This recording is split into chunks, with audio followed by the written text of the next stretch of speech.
Susunod, nako mga kababayan, Nako, alam mo, sa totoo lang, alam ninyo mga kababayan, napakahirap po, no?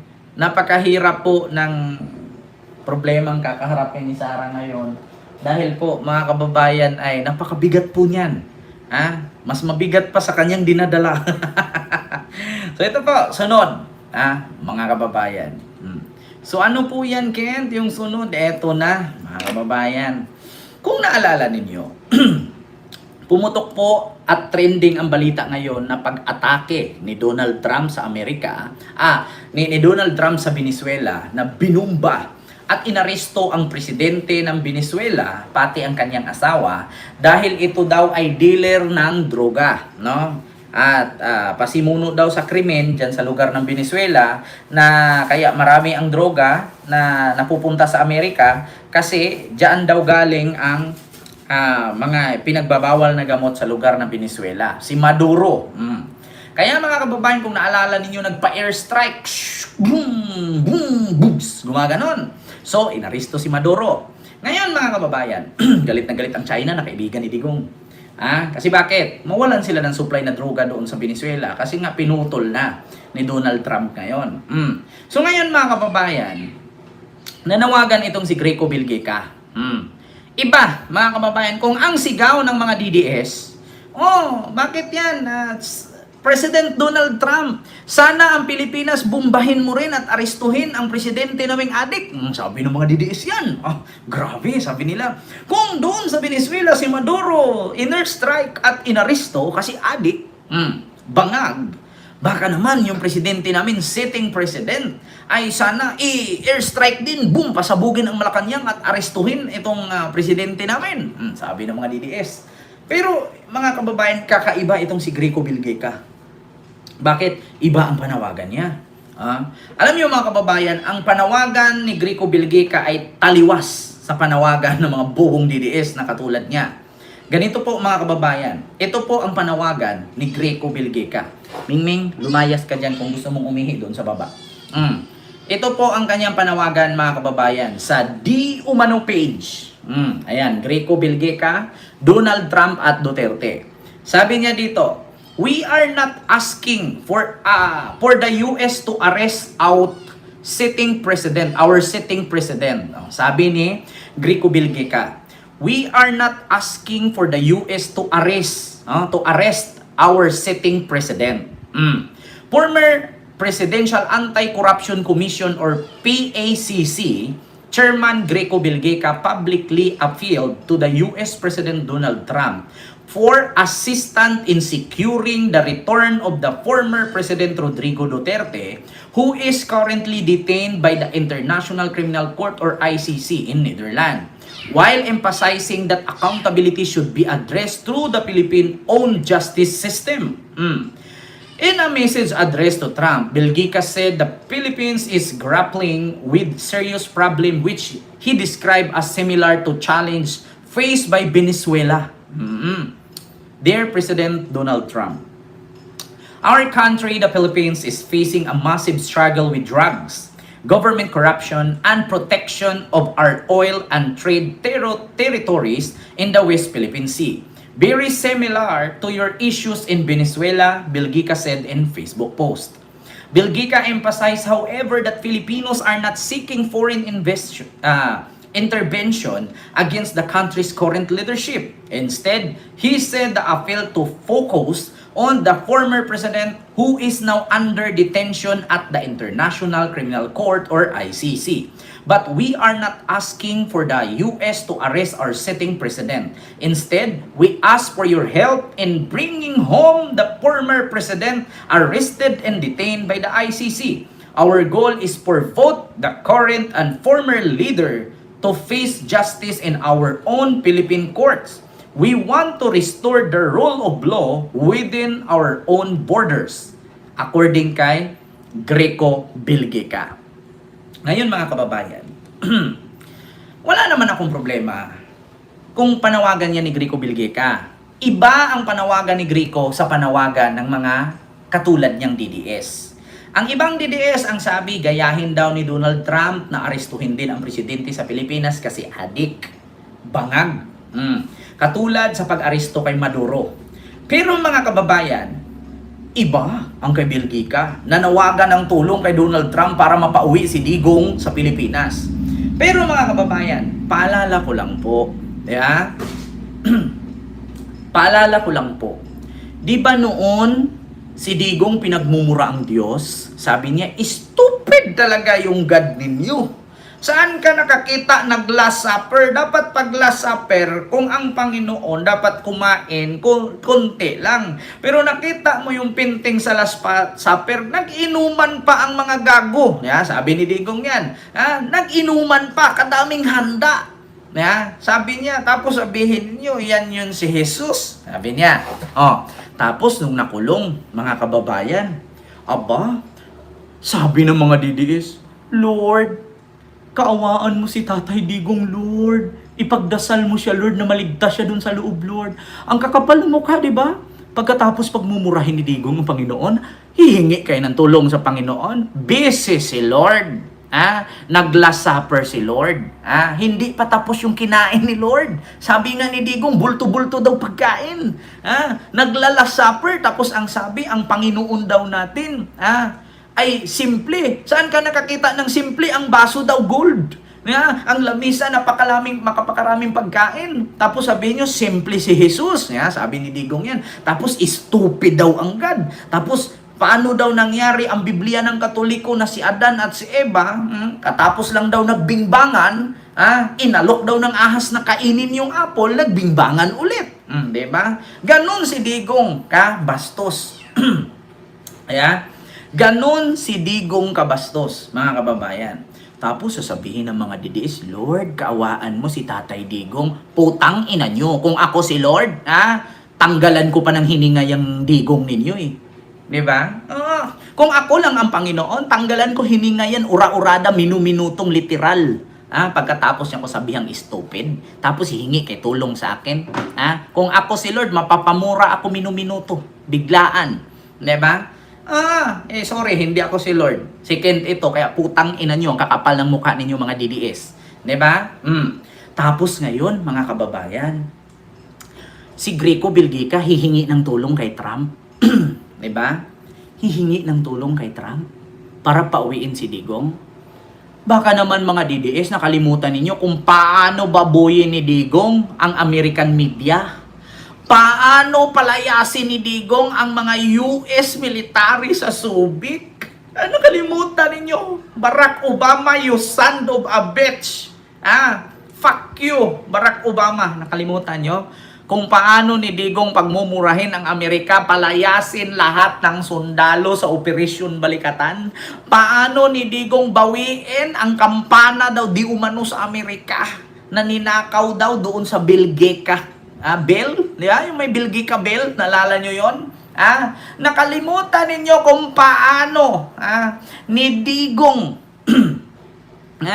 pagmumurahin ng Amerika at sinumpa niya ang Amerika na ilang beses daw siya kumuha ng visa, hindi siya pinagbigyan.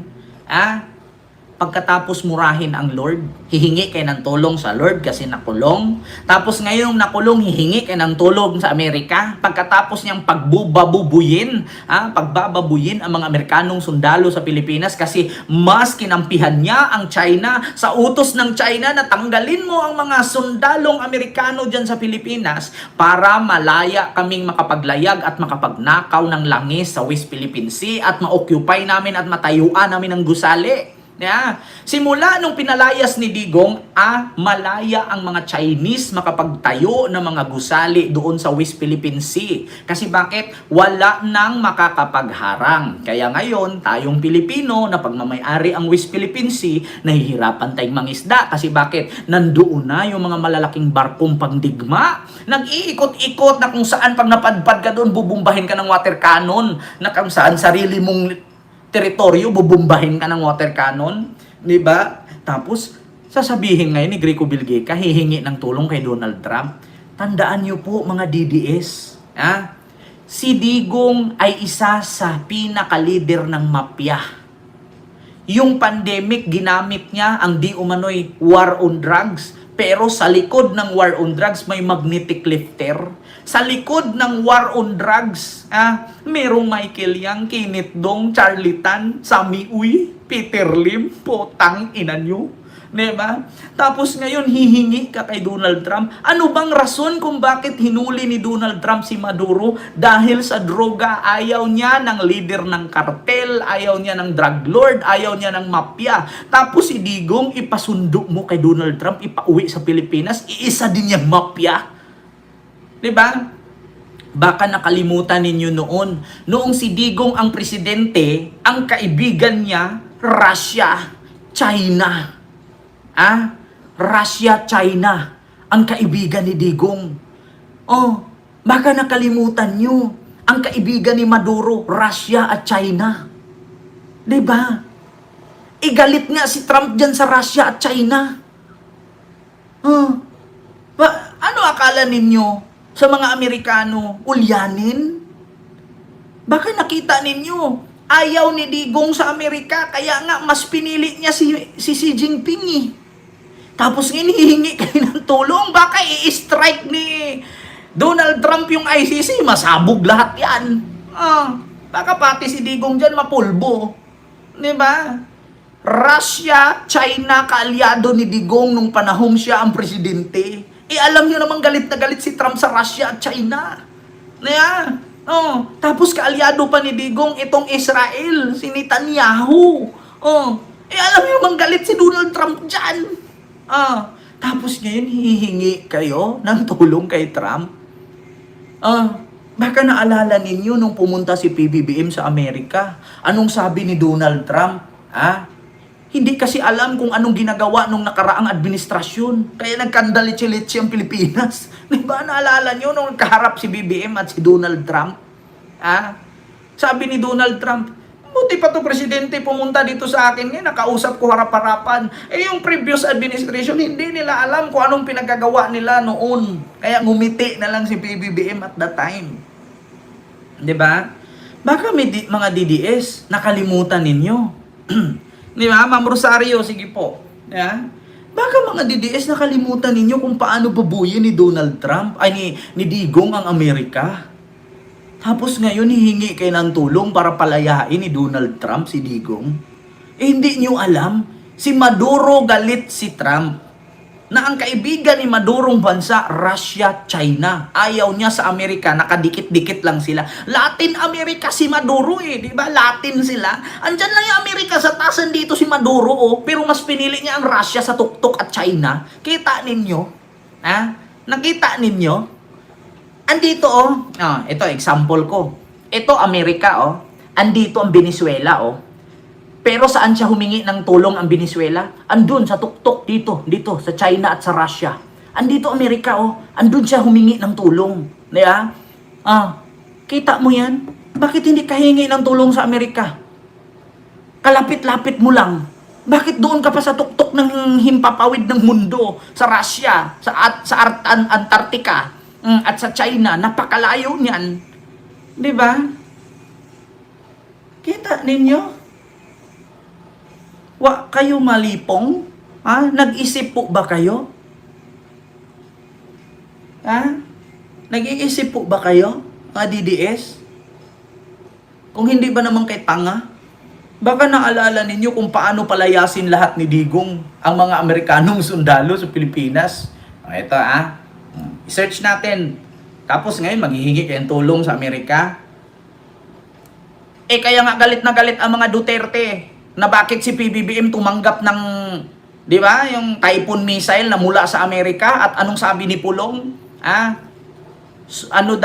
Funded daw si Brunner, General Brunner ng Armed Forces of the Philippines ng Amerika. Kaya tinanggap niya ang Typhoon missile. Kinalaban niya ang Amerika.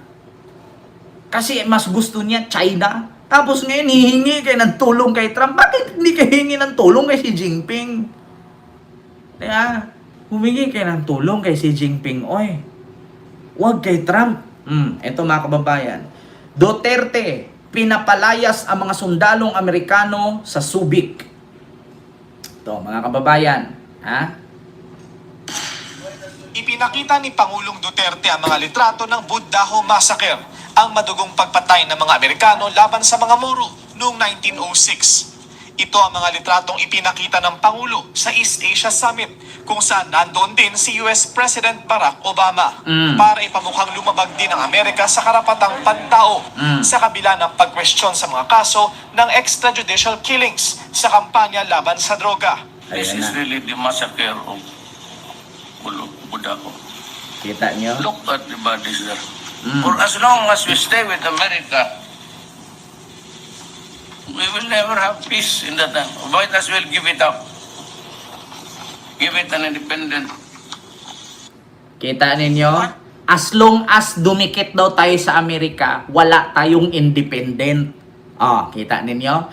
Hanggat nakadikit tayo sa Amerika, wala tayong independence. Sabi ni Digong, tapos ngayon hihingi kayo ng tulong para pauwiin. Diyos mio Marimar. Yun ang isipin ninyo. Sabi, yan ang isipin ninyo. Continue. At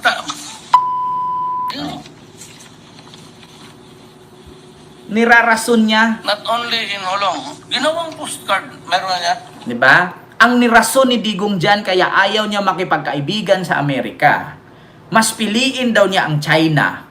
Kasi daw, minasakir daw ng mga Amerikano ang Pilipino. Tandaan mo yan, Digong. Malamang World War II yun eh. Saan ka nakakita ng World War? World War, tapos hindi mo isasali yung ibang bansa, pili lang. World War nga eh. World War. So may iisip pa ba ng Amerikano yun na hindi niya pagpapatayin? Lumalaban naman ang mga Pilipino noon. 'Di ba? World War nga eh. 'Di ba kalayo-layo? World War, ibabalik mo? Kaya ayaw mo sa Amerikano?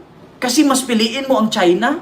Pero hindi mo iniisip kung paano din, babuyin ng China ang Pilipinas noon na pinasok ng piratang si Mao Zedong.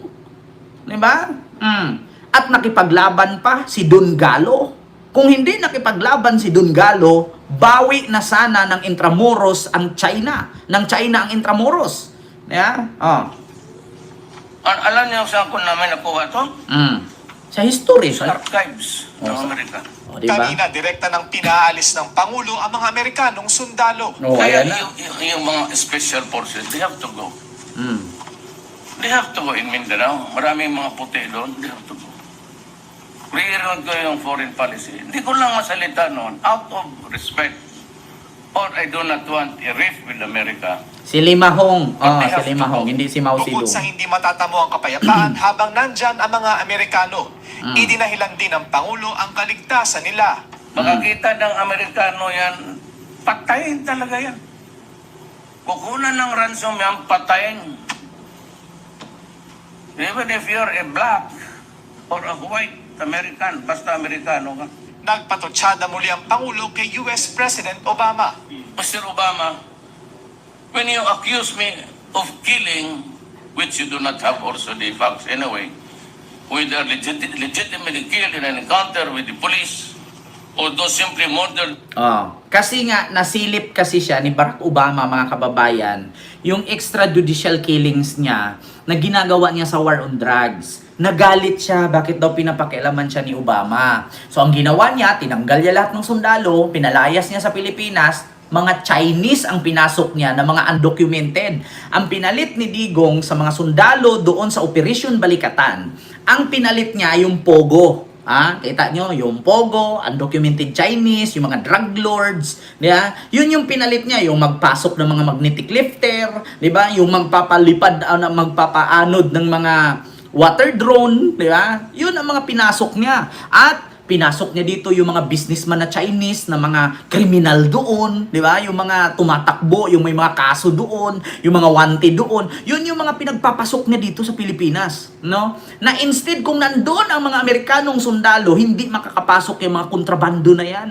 Di ba? Pero ang mga pinapasok niya dito, puro mga drug lord, pogo, mga scammer, mga kriminal sa China, undocumented. Nakita nyo, may 200 plus pa nga sa Davao na undocumented eh. Tapos nagpeke pa ng mga birth certificate, pati pa nga yung estudyante na meke pa nga eh. Pinaalis ang sundalong Amerikano na maprotektahan tayong sakupin ang ating kalupaan at karagatan. Pinalit niya ang mga Chinese na ngayon kinamkam na ng China ang West Philippine Sea. So ngayon, nakinabang ba ang taong bayan? Hindi po. Si Digong ang nakinabang. Bakit? Paano nakinabang ang taong bayan kung nalulong sa sugal sa Pogo? Saan kumuha ang Pogo ng 2 billion a month na binabayad? Diretso daw sa Pagcor. Di sa mga Pilipinong na-scam nila. Yung nabudol nila dun sa scatter, na papanalunin ng 1,000, tapos itaya lahat, para gustong manalo ng 1 million, tumaya ng 5 million. Nasangla na ang bahay, nasangla na ang ari-arian, nabentang sasakyan, pati yung saving sa anak for the future, sinugal na. Kaya, imbes na manalo, nalulong, naubos ang pera na scam. Tapos pinambayad sa Pagcor, 2 billion a month. Illegal yan sa China. Pinasok ko dito kasi nagbibigay sila ng 2 billion a month. Kita ninyo? Kasaysayan lang, mga DDS. Hindi nyo kumawala sa kasaysayan. Nandyan si Uncle Google. Si Uncle Google.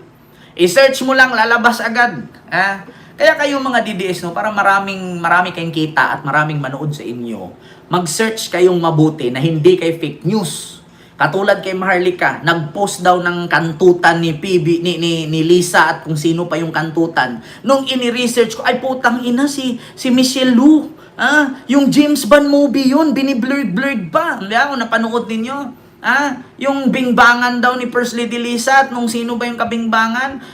Kung kabingbangan, ba't biniblurred mo yung mukha? Diyos ko, mas malabo pa sa ihi ng pusit yung pinakita mo. Tapos sabi nila si First Lady Lisa daw yung babae nakatay, kalayo-layo. Mas kamukha ko pa nga yung babaeng nakatayo kaysa kay First Lady.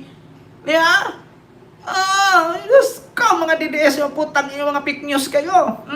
Yung pinakita ni Marlica, mas kamukha ko pa yung babaeng nakatayo kaysa kay mukha ni First Lady. Nakita yung babae na kaganon doon, tapos may lalaking nakatuwad. Ano yun? Nagbingbangan, lalaki ang tumuwad, yung babae ang kumantot. Ano yun? Tapos yung picture mo, puro blurred lahat, mas malabo pa sa ihi ng pusit. Putang ina nyo, gagawa kayo ng fake news. Diyos ko, ano na naman sunod ninyong ilabas? Hindi, walang kakagat yan, Marlica, laos ka na. Laos ka na, Marlica, kahit nga oras-oras ka mag-live Mas marami pa nga viewers ko sa iyo wala nang maniwala sa'yo, Marlica. Laos ka na. Simula nung nilason mo yung asawa mo at pinatay mo para makuha mo yung yaman niya, yung matandang Amerikano. Wala nang niwala sa iyo Laos kayo, animal kayo. Continue natin. With the cohorts, wala kang ipinakita. I said, Duterte hurting words. Words. You have not even apologized to the Filipino nation. Why only to the Moro? Are they not Filipinos also? It was just a question of religion. Okay, at first. But they are our Malay brothers. Our blood. And when you... Do not. Kita mo? Siya mismo na biktima sa kanyang pang-uuto sa Pilipino. Wala daw time para magsuri si Barack Obama at hindi daw tatanggapin ng Pilipino yan. But ano ba ang mga pinapatay doon? Ng mga sundalo nung panahon na yun na kinuha yung kampana? Mga Moro. Ang mga Moro is Malay. Mga Malaysian yan. Pero dito sila sa Pilipinas at the time, nakatira, kaya pinagpapatay sila ng Amerikanong sundalo. So, anong pinaglalaban ni Digong doon? Hindi naman mga Pinoy yung pinatay, mga Moro yung pinatay. Siya na mismo nagsabi, Kita nyo, mga kababayan, ulitin ko, Mga Moro yung pinatay, mga Malay, mga Malayo. Hindi sila Pilipino. Ito, Filipino nation. Why only to the Moro? Are they not Filipinos also? It was just a question of religion. Okay, at first. But they are our Malay brothers. Our blood. Diba? Wala daw question. Kasi dito daw sa Pilipinas pinatay ating lupa. They are also our brothers. Diba? Mga Moro ang pinatay nun. Mga Malaysian. So anong pinaglalaban mo? Kung Russian ba ang nasa Pilipinas pinagpapatay ng mga Amerikano? magagalit ka sa mga Amerikano kasi pinagpapatay yung mga Russian? Ha? Saan ang pinaglalaban doon? Lahat na kapatid mo. Ha? Lahat na kapatid niya. Kasi pag Muslim ang kaharap niya, Muslim siya. Pero kumain sila ng lechon doon sa harapan ng lamesa, sila dalawa ni Sarah. Pag kaharap niya Chinese, Chinese daw siya. Di ba nakita niyo? Nung kaharap niya Arabo, wow, Arabo din daw siya. Di ba? Nung pumunta siya ng Saudi, nung sinalubong siya doon ni Fahad, ano ba yun? Ni Maktun, ano ba yung apelido nun? Nung kaharap niya Chinese, sabi niya, Chinese ako kasi Rowa. 3 letra, Chinese yan. Nung kaharap niya Muslim, sabi niya, Muslim ako. Pero ang laki nung lechon baboy, kaharap nila dalawa ni Sarah nung kumain sila sa lamesa. Tapos sasabihin mo, tapos may assalamualaikum, wabarakatuh, syukran. May pag-ganun-ganun pa si Sarah. Huwag niyong gamitin yung Muslim, uy. May pa-syukran-syukran kayo, assalamualaikum. Tapos ang kumakain kay dalawa ni Digong, kalaki-laki ng baboy, lechon, nakadapa. Diba? Tigilan niyo yung panggagamit ng parang si Tio Moreno, may pa-assalamualaikum, walang bakla sa Muslim, uy. Bawal ang bakla sa Muslim. Kaya, may pa-assalamualaikum pa kayo. Hindi kayo nahihiya sa mga Muslim. Diba? Ito pa, mga kababayan. Continue natin. Ano nyo? Do not ask, Wala na, di na alam sasabihin. he who is without sin cast the first stone.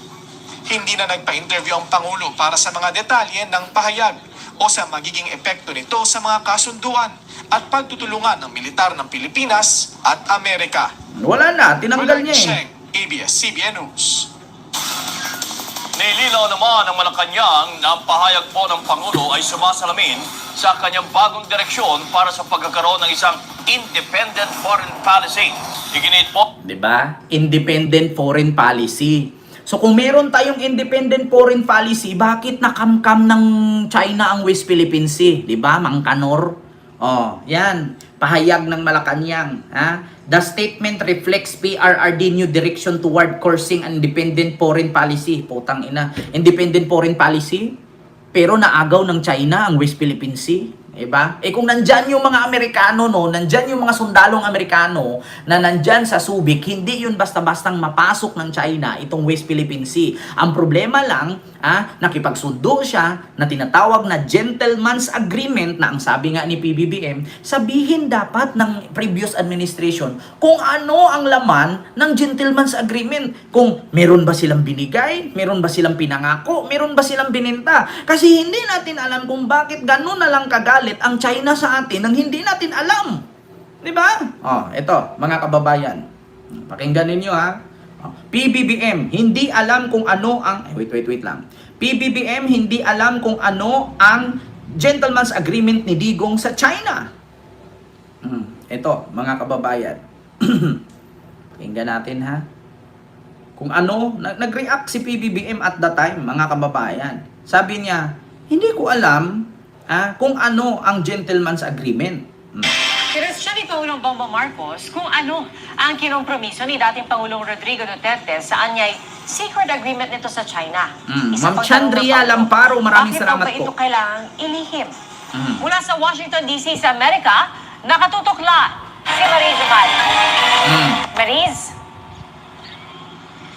Pia, pasado alas 5:30 na ng madaling araw ngayon dito sa Washington, D.C. At matagumpay ngang nagtapos ang makasaysayang Trilateral Leaders Summit na dinaluhan ni Pangulong Bongbong Marcos, U.S. President Joe Biden at Japanese Prime Minister Kishida Fumio. At samantala, si Pangulong Bongbong Marcos ay kinumpronta naman ang issue kaugnay sa umano'y pinasok na gentleman's agreement ng Duterte administration sa China hinggil sa Ayungin Shoal.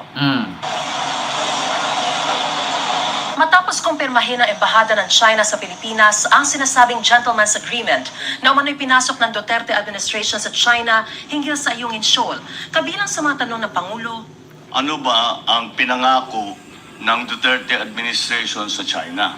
What did you compromise? Ano yung pinamigay ninyo? Bakit nagagalit sa atin ang mga kaibigan natin sa China dahil hindi kami sumusunod? Ano yung ba dapat namin gawin? Anong laman nung secret agreement na yan? Tawag nila sa gentleman's agreement. Tawag ko dyan secret agreement. O, diba? Hindi namin alam. Walang dokumento. Ang dating tagapagsalita ni dating Pangulong Duterte ang unang nagbanggit tungkol sa gentleman's agreement. Pero nauna nang sinabi ni Duterte na wala silang gentleman's agreement at wala siyang anumang isinuko sa China.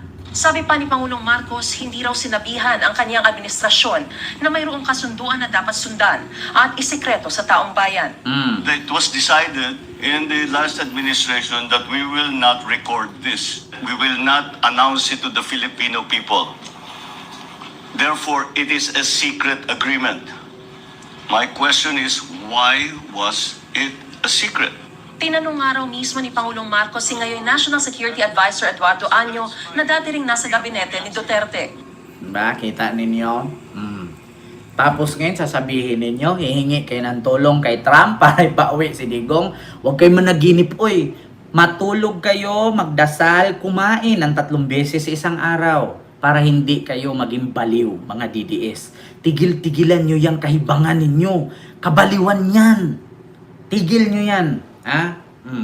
So yun lamang, mga kababayan. Yung ating topic dyan patungkol kay Bill Geka, mga kababayan.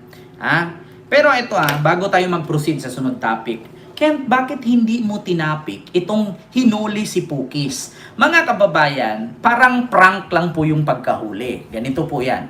Hinuli si Pukis sa NAEA pagdating niya galing Thailand. Bakasyon po Sa mga kumakalat po kasi, ito po, hindi po tayo bias dito Sa mga kumakalat daw, si Pukis ay tatakas daw. Hindi po, nagkakamali po kayo sa balita. Wala po siyang balak tumakas. Siya po'y kakauwi lamang galing Thailand sa bakasyon kasama ang anak at asawa. Nung pagbaba niya sa airport ay inaristo siya. Hindi po siya aalis, siya po'y pauwi na po. So ngayon, nung nandun na siya, nakafile po siya ng bill, nakapagpiansa po siya, so malaya na naman siya. Ganun po yun. Nakapagpiansa po daw siya, di umano. Kaya hindi ko po siya kinontent. Natawa lang po ako. Pampaano lang yun alarming.